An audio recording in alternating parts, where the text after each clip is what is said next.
U.S. Secretary of State Rex Tillerson cuts his Africa trip short to return to Washington. A proposed meeting between U.S. President Donald Trump and North Korean leader Kim Jong-un has the world buzzing. And a closer look at South by Southwest, the place where music, tech, and film converge. Africa 54 starts right now. Good evening and welcome. I'm Vincent McCory. This is Africa 54. U.S. Secretary of State Rex Tillerson is cutting short his trip to Africa by one day to deal with pressing matters, including North Korea. And the Secretary of State Steve Goldstein says Tillerson will return to the U.S. Monday after concluding official meetings in Chad and Nigeria. The Secretary landed Monday in Nigeria's capital, Abuja, for discussions with Nigerian President Muhammadu Buhari. Earlier in the day, he stopped in N'Djamena, the capital of Chad, where he met with Chadian President Idris Deby. Tillerson resumed his normal schedule in Kenya on Sunday after cancelling events the day before because he was not feeling well. He laid a wreath at the U.S. Embassy in Nairobi Sunday at a ceremony to honor those killed and injured in a bombing there 20 years ago. As all of you well know, 1998, terrorists thought they could demoralize and destroy the Kenyan and American people by attacking the U.S. Embassy here in Nairobi. Of course, they were wrong. Nearly 20 years later, we meet here to honor those who we lost and those who were injured. What Tillerson counseled his attendance at events today, and Under Secretary of State Steve Goldstein said Tillerson had not been feeling well after a long couple of days. However, Tillerson added a meeting on Sunday with Kenyan Foreign Minister Monica Juma. Now, Secretary Rex Tillerson said on Friday that the political reconciliation between Kenya's President Uhuru Kenyatta and opposition leader Raila Odinga is a very positive step, adding the United States supports Kenya's political inclusion and democracy. VOA State Department correspondent Nike Ching is traveling with Secretary Tillerson and reports from Nairobi. Kenya's top political rivals announced they are coming together to try to unify their country following last year's contentious presidential elections. The meeting took place just hours before Secretary of State Tillerson landed in Nairobi for a 3-day visit. Tillerson hailed the announcement as a very positive step in a joint news conference with Kenya's Foreign Minister Monica Juma. Both of these men showed great leadership in coming together in the agreement that they signed today. And the United States looks forward to supporting the process that was announced this morning to bring the country together and to address the various national divisions. Moving forward, Juma said the government of Kenya is committed to a genuine political process based on fundamental values. I think it is important for me to emphasize that we bestowed upon ourselves a progressive constitution because we believed that only that constitution, only those liberties, only those privileges guaranteed by the constitution would help us to realize our full potential as a country. And that involves a whole range of rights and protection of institutions beyond the media. Experts say a free and independent media instills public confidence. It is time for the parties to move forward, but it is the government's responsibility to act responsibly in defense of the rule of law, in defense of the judiciary, in defense of free speech, in defense of protection of the media. During his visit to Africa, Tillerson says the U.S. will seek to work with the nations, providing them with incentives to improve governance and meet their long-term security and development goals. Nike Ching, VOA News, Nairobi, Kenya. Well, staying in Kenya, confusion reigns on Monday following Friday's political maneuver by President Uhuru Kenyatta and opposition leader Raila Odinga. They baffled their allies and the nation with a surprise meeting. The two most powerful political figures in the East African nation promised to unite the country. There has been tension in Kenya following last year's disputed elections. To get a sense of what all this could mean for Kenya's immediate political future, David Monda, political analyst and professor at City University of New York, joins me live from our studios in New York. Hello, David. Hi there. How are you doing? Not so bad. Now, tell us, this announcement, this meeting and announcement by the two leaders, in fact, left everybody completely confused. Does it make sense to you that they could do it without consulting with the other members of their coalitions? I think it makes a lot of sense to me because on one hand, the two major political actors realized that they each individually have about half of the country's support. So whereas the Jubilee administration could continue to govern, it was particularly difficult for them to advance their policies forward. On the other hand, the NASA coalitions in the opposition, but it was also fairly futile for them to continue down the path of creation of people's assemblies and mass action and demonstrations on the streets. So ultimately, it really bodes well for the two sides to come together and to bring the country together in terms of advancing the agenda forward. But given that it doesn't seem like other members of the coalition on both sides were involved, does it mean that perhaps this is a totally different arrangement as opposed to the arrangement within NASA as a political coalition? Well, I think you can look at it in several ways. Fundamentally, this had to be an agreement between President Uhuru Kenyatta and Raila Odinga, because the more actors you had at the table, the higher the likelihood for stalling of the negotiations and for confusion. So it was really important to sort of have a one-on-one between the two principals.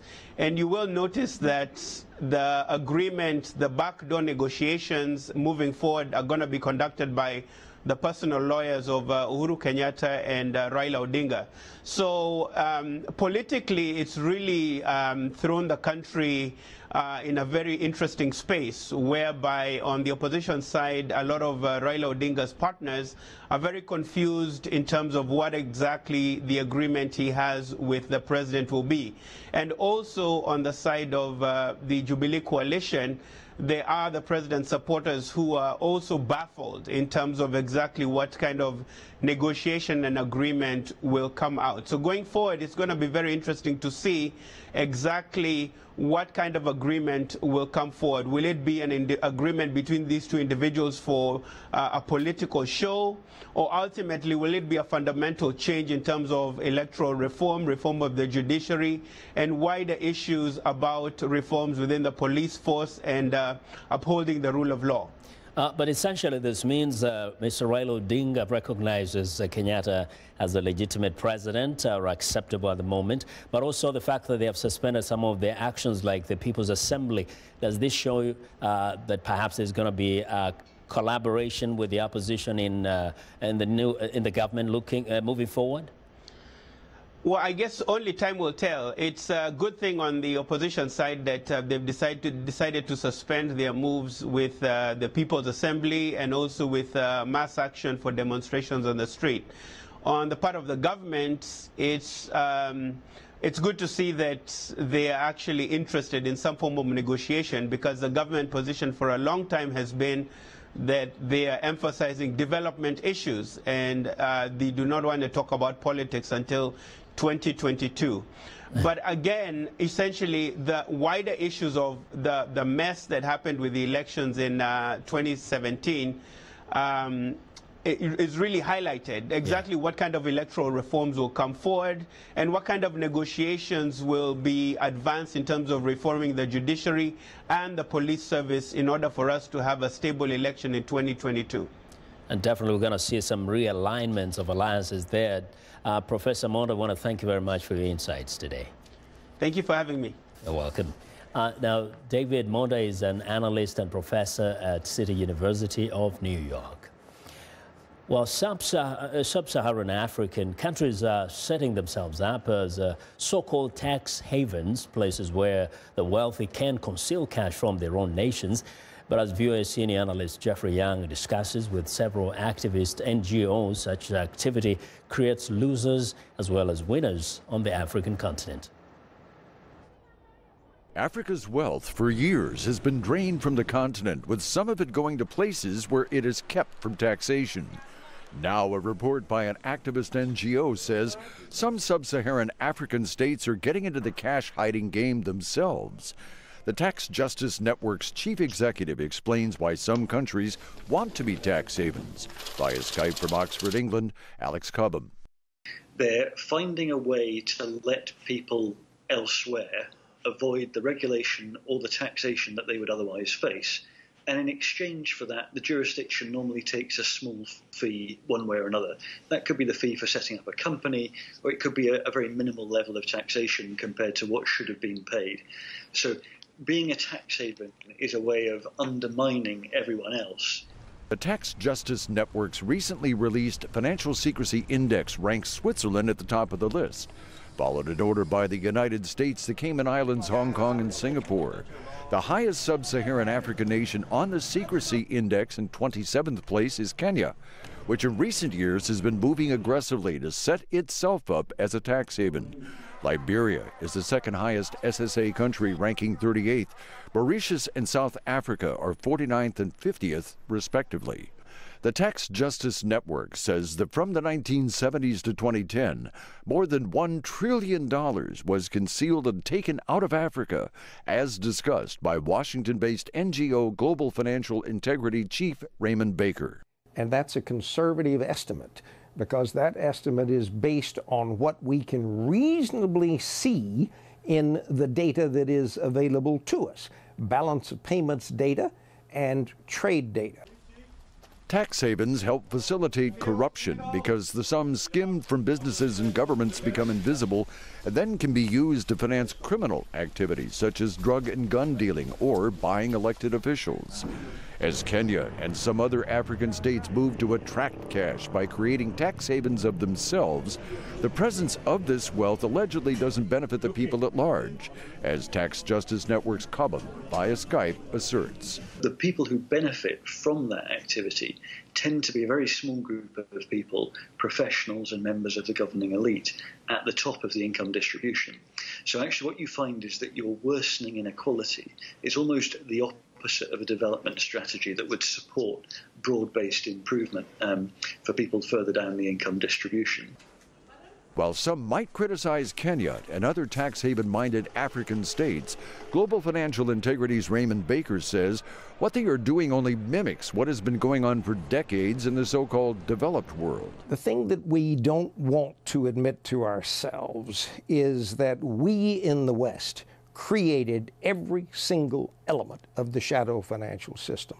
Tax havens, secrecy jurisdictions, disguised corporations, anonymous trust accounts, fake foundations, money laundering techniques, and so forth. Every single bit of this has been done by us. Pan-African entities, including the African Union and ECOWAS, have responded to the continent's tax haven trend with raised voices about the necessity for tax compliance. But the holders of wealth will always find shelter and privacy somewhere. Jeffrey Young, VOA News, Washington. Well, the presidential election in Sierra Leone remains too close to call after 75% of the votes had been counted on Sunday. The main opposition party has a slight lead, and an outright victory by one of the candidates in the first round appears to be out of reach. A single candidate needs 55% to avoid a second-round runoff. The Sierra Leone People's Party candidate, retired General Julius Maada Bio, holds 43% of the vote, slightly leading the ruling All People's Congress Party candidate, former Foreign Minister Samura Kamara, who has garnered 42% of the ballots. Over 3 million people registered to vote in the election. The National Electoral Commission says final results are expected to be released before Wednesday. Recounts are underway in 82 polling stations across the country because some vote count forms had been printed without serial numbers. Now, I want to know what you think about Africa 54 and the stories we covered. Join the conversation on Facebook. The address is Africa 54. We're also streaming our show live on Facebook, so check us out and share our show with your friends. Find me on Twitter at VOA Vince McCory. Now, coming up, the world waits for what could be one of the biggest diplomatic breakthroughs in decades. Stay with us.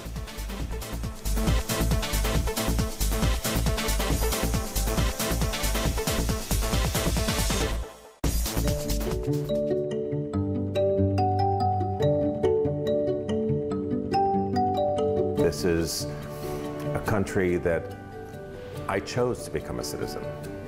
I didn't have to become a citizen. I chose to become a citizen. I feel like America gave me an opportunity to pursue my passion as an artist. I really believe that clean eating is a way to a more successful life, or a happier life, if you want to put it that way. One of the things that helps me wake up every morning is doing better, being better. We grew up poor, and so I'm always focused on helping the working class be able to have a more comfortable lifestyle. I'm passionate about doing justice every day. I oftentimes say that justice is a verb, not a noun. You know, I believe in action and moving the ball forward.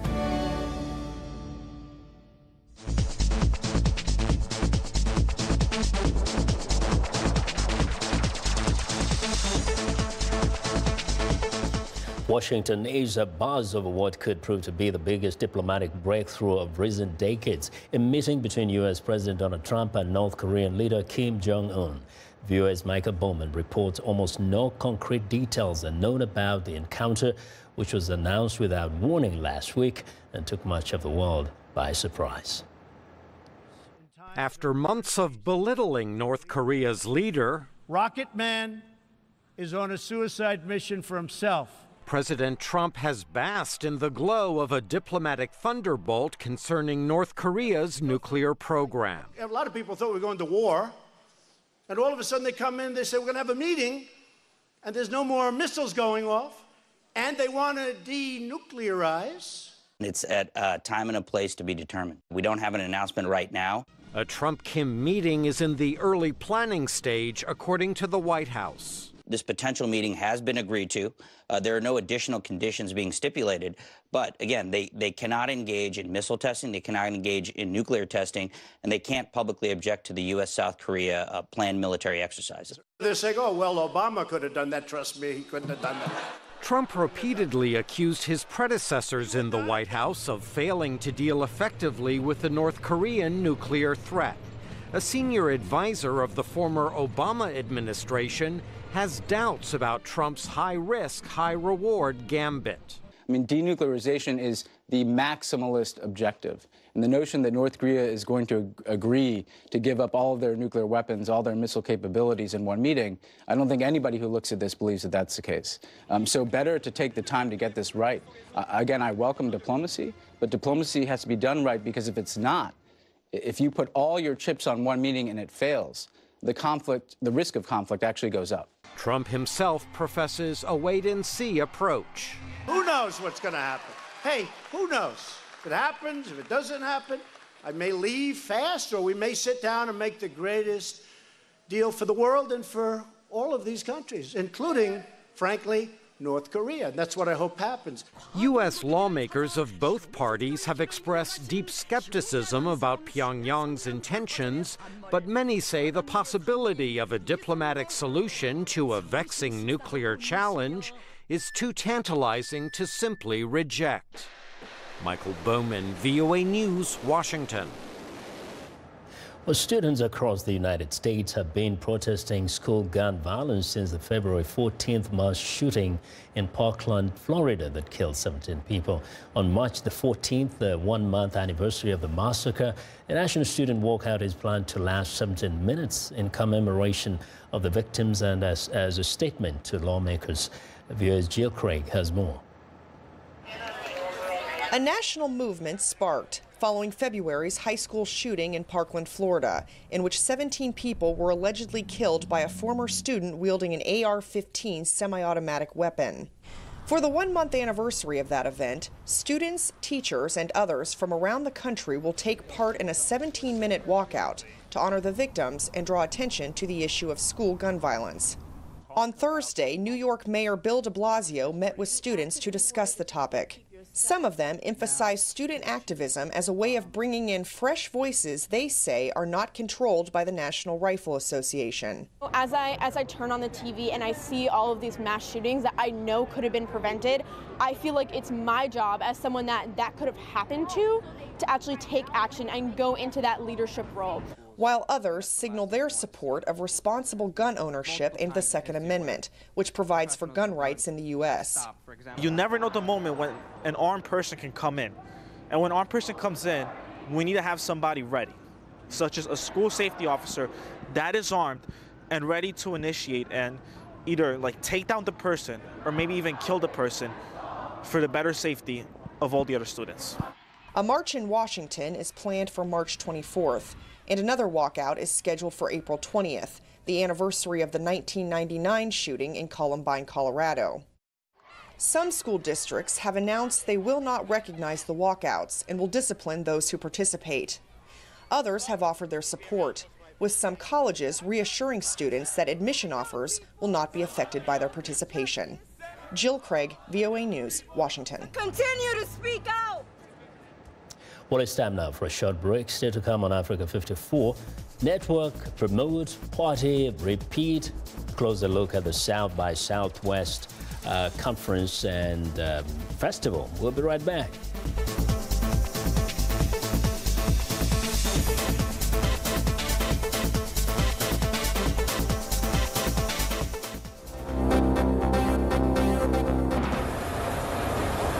U.S. Secretary of State Rex Tillerson meets with Chadian President Idriss Déby in N'Djamena as he wraps up his Africa trip that he has cut short by one day.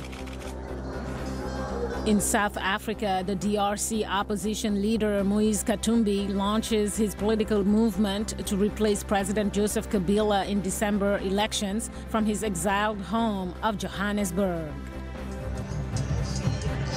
In Burundi, the ruling party gives President Pierre Nkurunziza the title of Eternal Supreme Guide, fueling criticism that he wants to lock in power for life. In Ivory Coast, 100 cyclists ride in Abidjan to pay tribute to the 19 victims of the March 2016 attack in the resort town of Grand Bassam.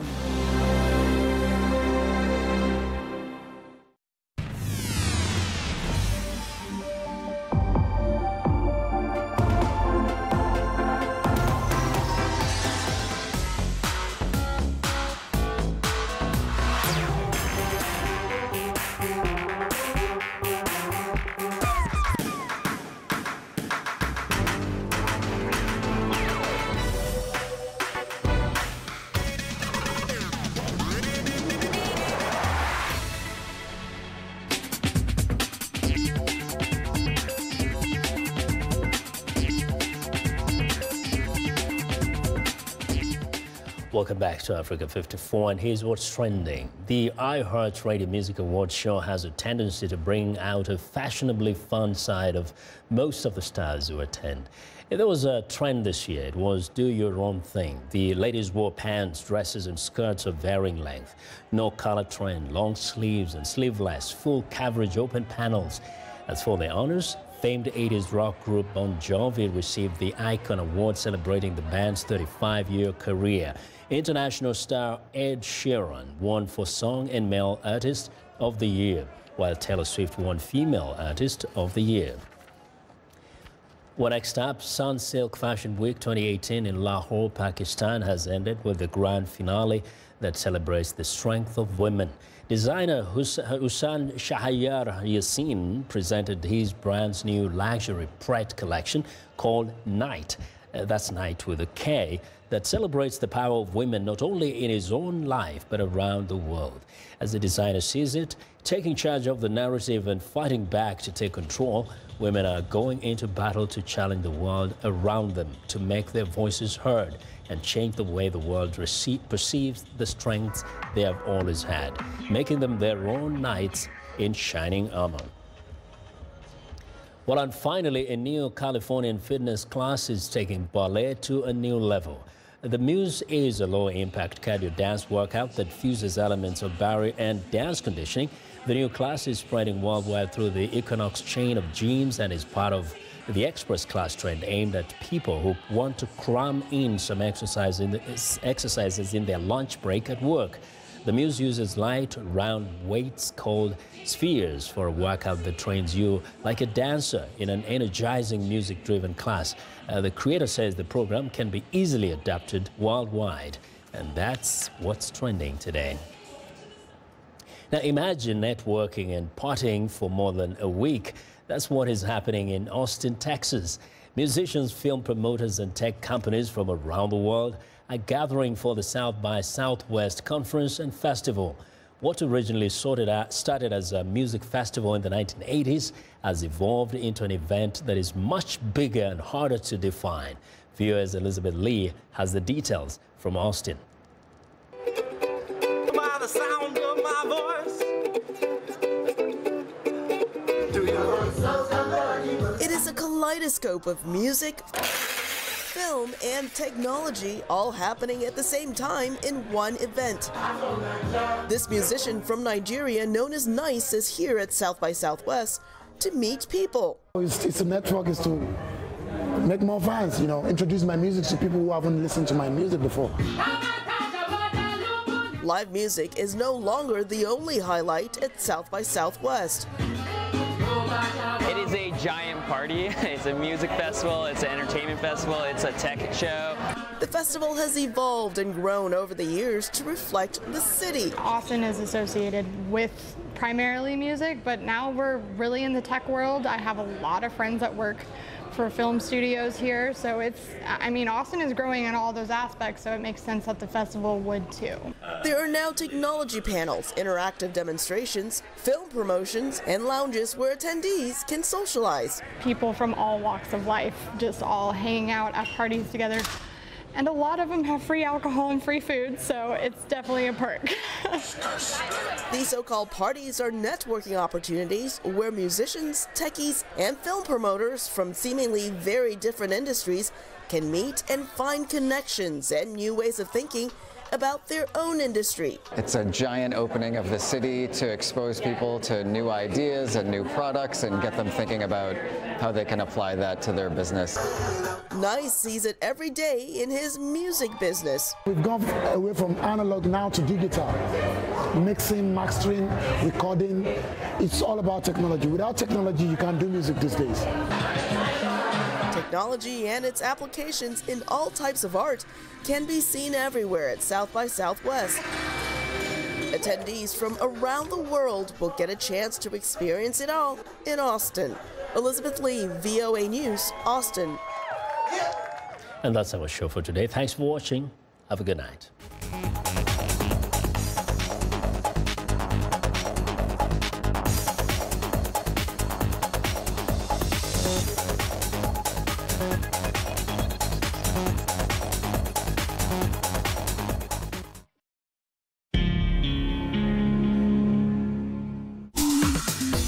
Welcome to English in a Minute. A lot of American English idioms refer to parts of the body. Get off on the wrong foot. Are Anna and Jonathan having trouble learning a dance? How did it go meeting your girlfriend's family? Well, it was interesting. First, I was really late. Oh, Jonathan. Yeah, and then at dinner, I spilled my water all over